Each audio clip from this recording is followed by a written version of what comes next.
Olá, estamos lançando a partir de hoje um novo programa na nossa TV e Rádio Renovação, a partir aqui dos nossos estudos no Complexo do IMA, o Instituto de Medicina do Além, aqui na cidade de Franca, interior do estado de São Paulo. Trata-se do programa Consciência Espírita, programa semanal que será apresentado pela doutora Eliana Figueiredo, a nossa querida amiga Lili. A doutora Eliana Figueiredo é psicanalista, ela é professora e também é palestrante renomada. E nesse primeiro programa, ela trata do tema doutrina espírita. A gente deseja a Lili, nós a chamamos carinhosamente de Lili, que ela tenha muito sucesso, como já tivemos aí o sucesso com os programas do Dr. Francisco Gabilan. Aliás, a Lili ela é muito próxima do Dr. Francisco Gabilan, ambos moram em Alphaville, na Grande São Paulo, e a gente tem uma afinidade muito grande com ela, até porque a Lili ela está organizando todo o movimento a partir já do mês de agosto, lá na região de Alphaville, em São Paulo, das cirurgias e consultas que o médium João Berbelo vai fazer lá em Alphaville. Então a gente faz essa saudação a Lili, desejando que ela tenha o maior êxito possível, e eu tenho certeza que você, telespectador, você, nosso ouvinte, vai ficar brindado também com verdadeiras aulas que a Lili pode nos transmitir, ela que é profunda conhecedora da doutrina espírita e tem um conhecimento muito grande de todos os grandes problemas que nos afligem, até porque pela sua atividade como psicanalista, isso permite com que ela tenha um olhar diferente, um olhar diferenciado sobre as coisas que acontecem no nosso dia a dia. Então nós vamos já passar a palavra para Lili, a nossa doutora Eliana Figueiredo, e mais uma vez desejamos a ela as nossas boas-vindas e que ela tenha o êxito almejado e que a gente possa ser brindado com informações, com conhecimento, com a expertise dela, enriquecendo assim o nosso nível de conhecimento e principalmente o nosso nível de fé. Muito obrigado, nós voltamos na outra semana e todas as semanas com um programa diferenciado, um programa novo, com a nossa doutora Eliana Figueiredo.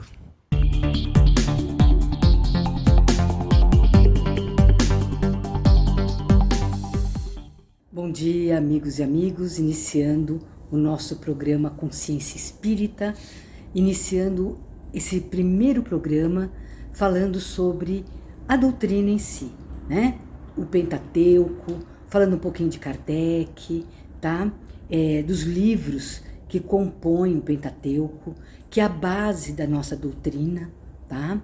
A doutrina espírita, ela nasceu com a curiosidade, vamos dizer assim, de Kardec, que era uma pessoa cética, uma pessoa muito inteligente, com diversos diplomas, e que na época acontecia muitos fenômenos pela Europa toda, pelos Estados Unidos, os fenômenos da mesa girantes, fenômenos que ninguém conseguia explicar.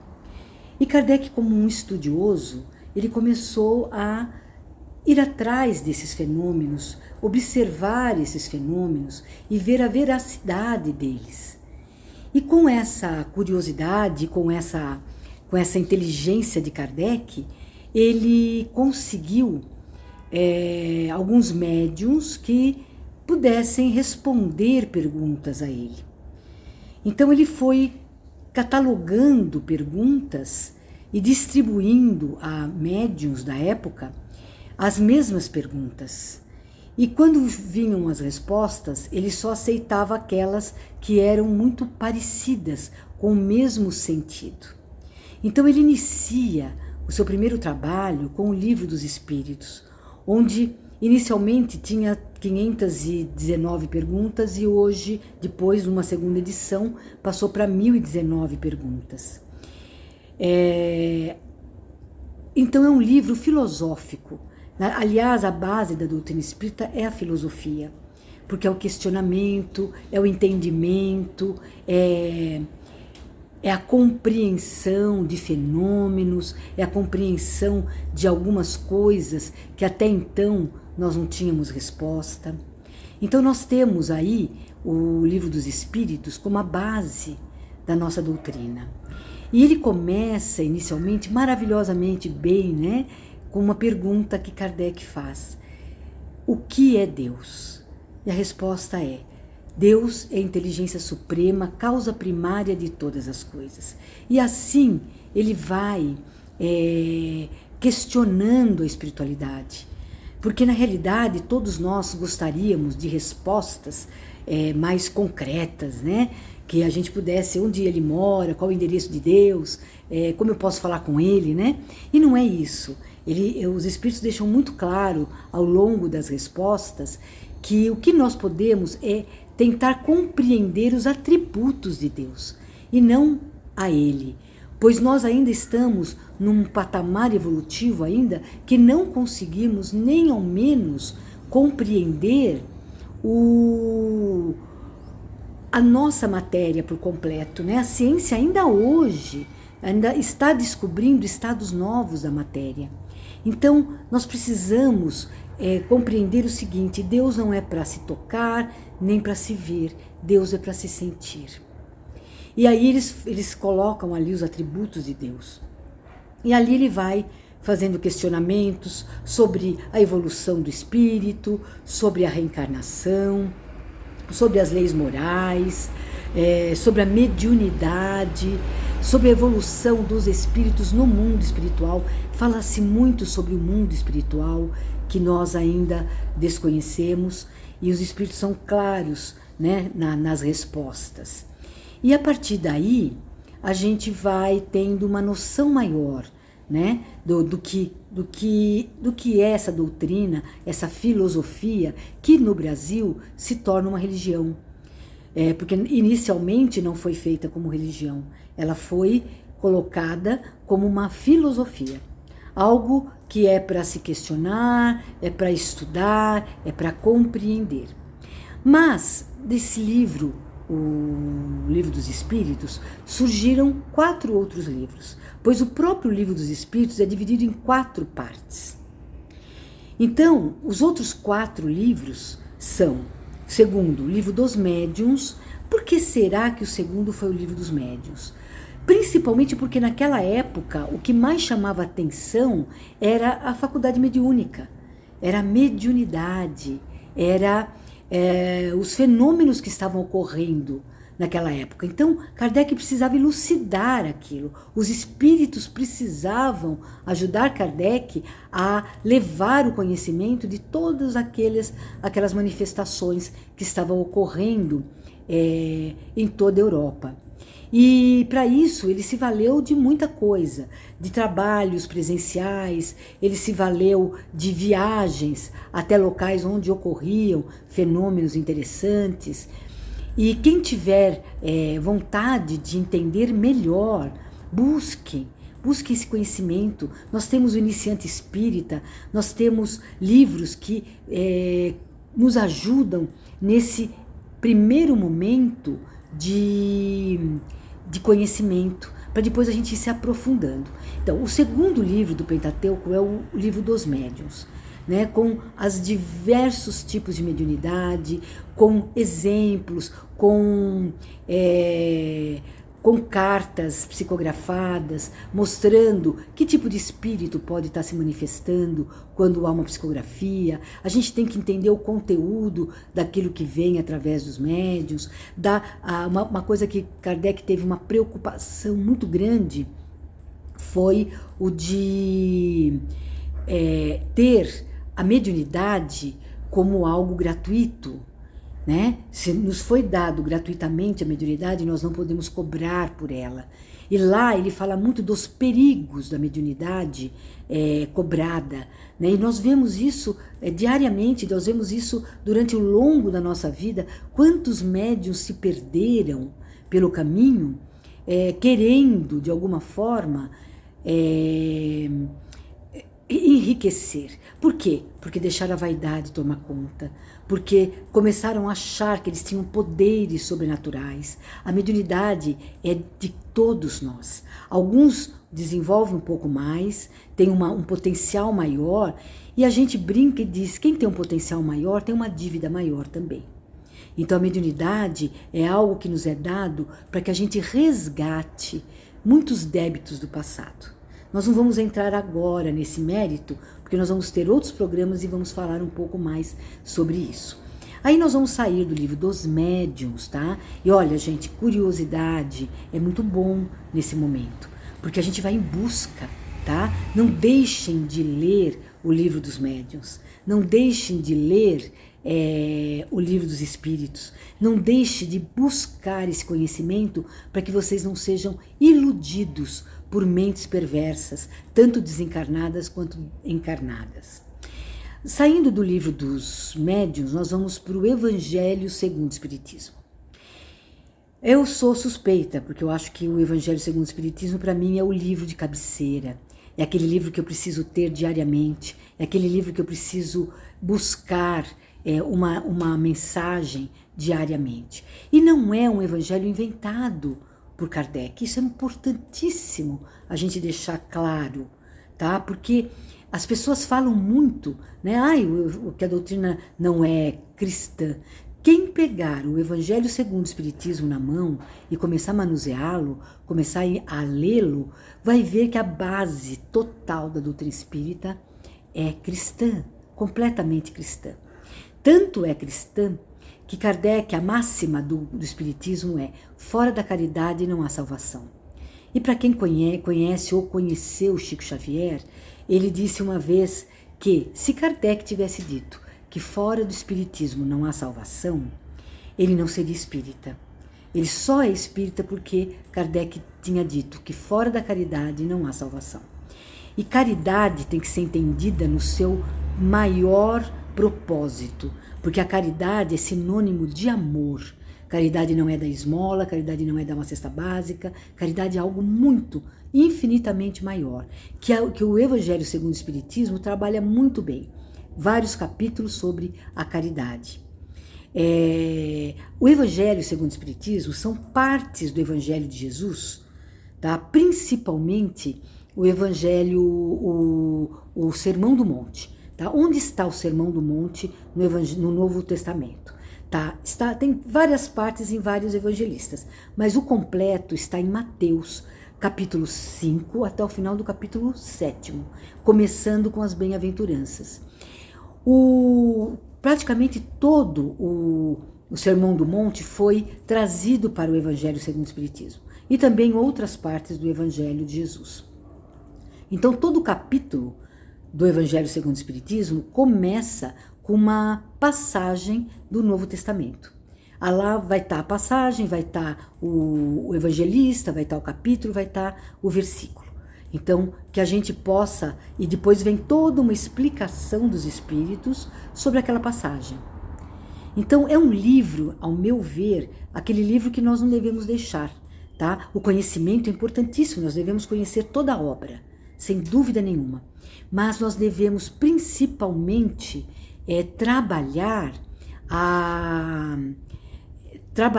esse lado cristão em nós, tá?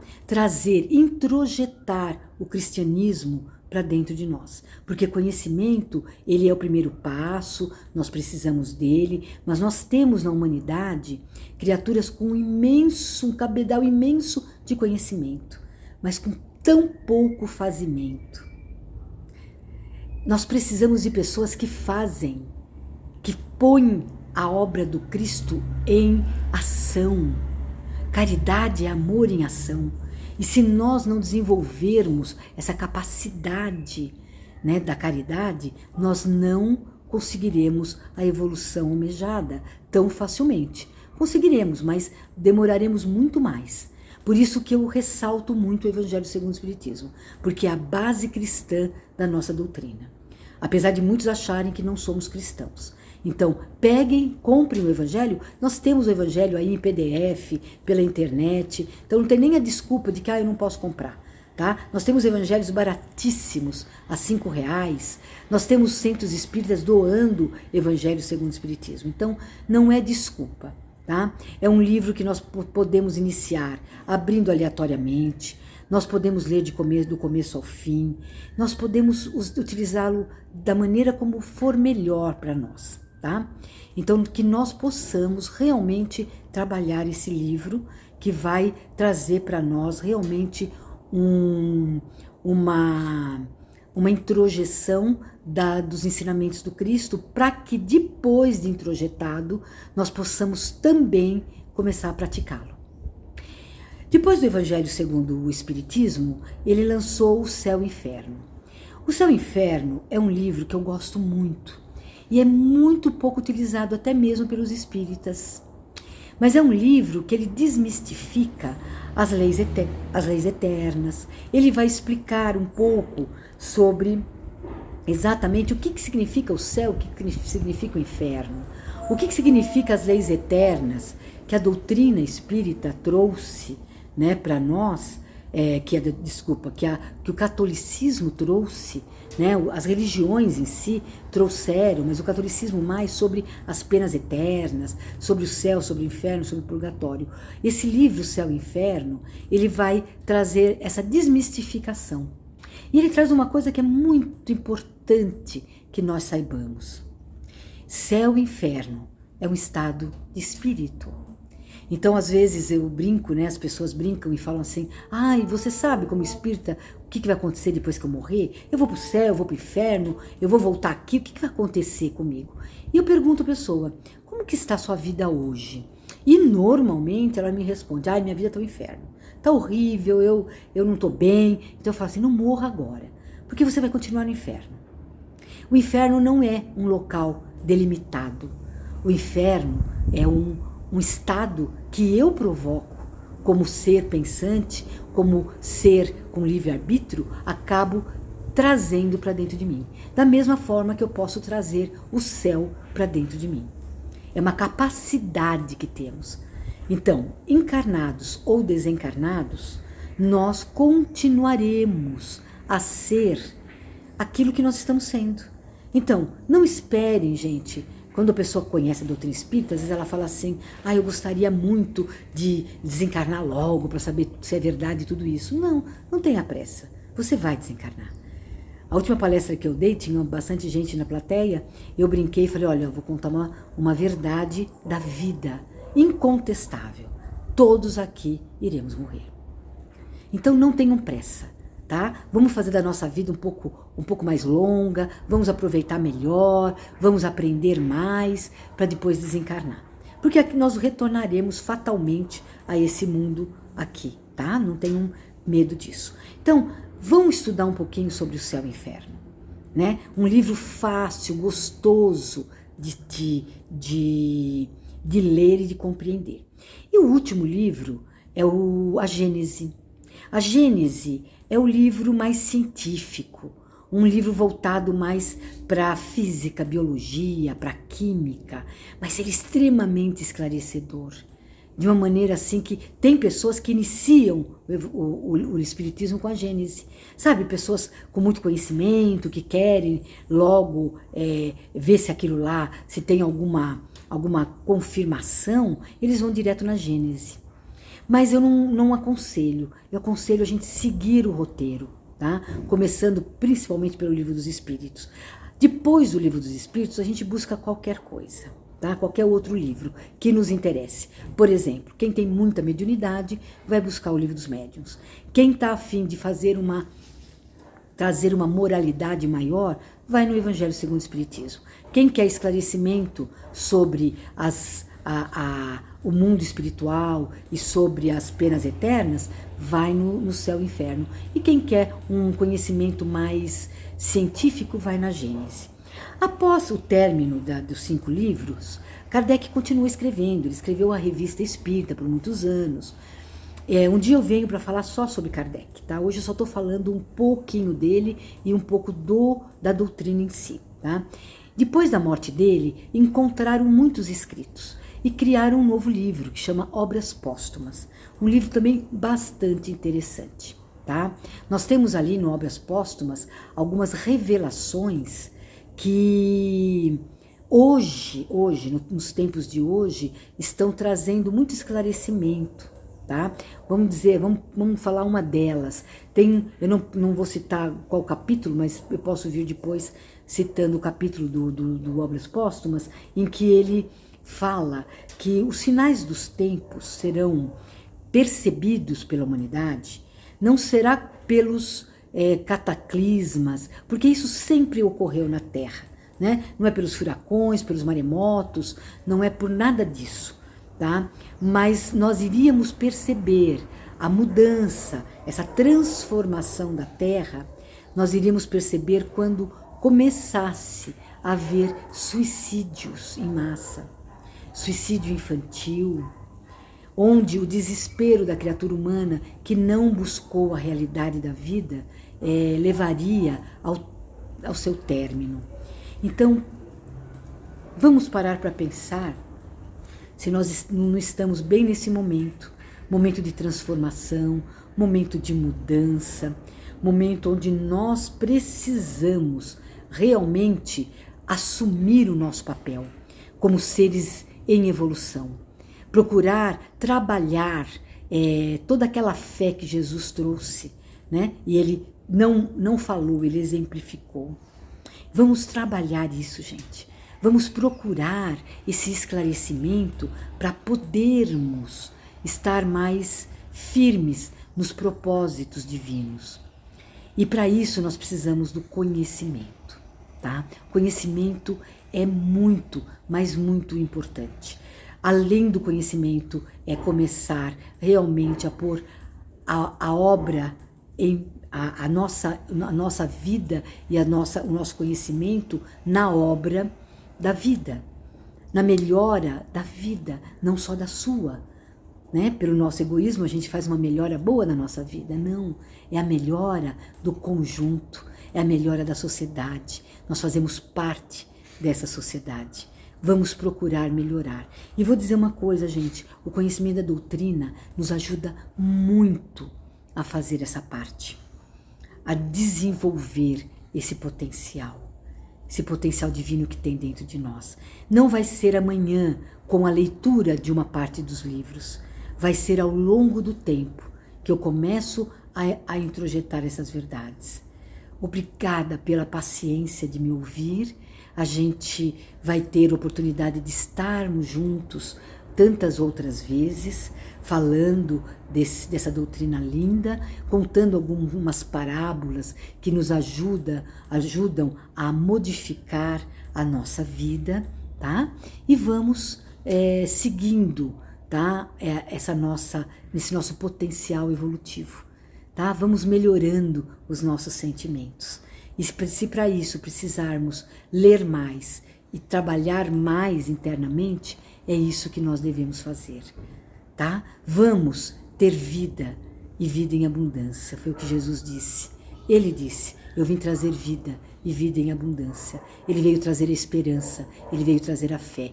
E a doutrina espírita veio reforçar essa esperança e essa fé com mais razão ainda, com mais esclarecimento ainda, decifrando ainda mais as parábolas e aquilo que Jesus nos deixou.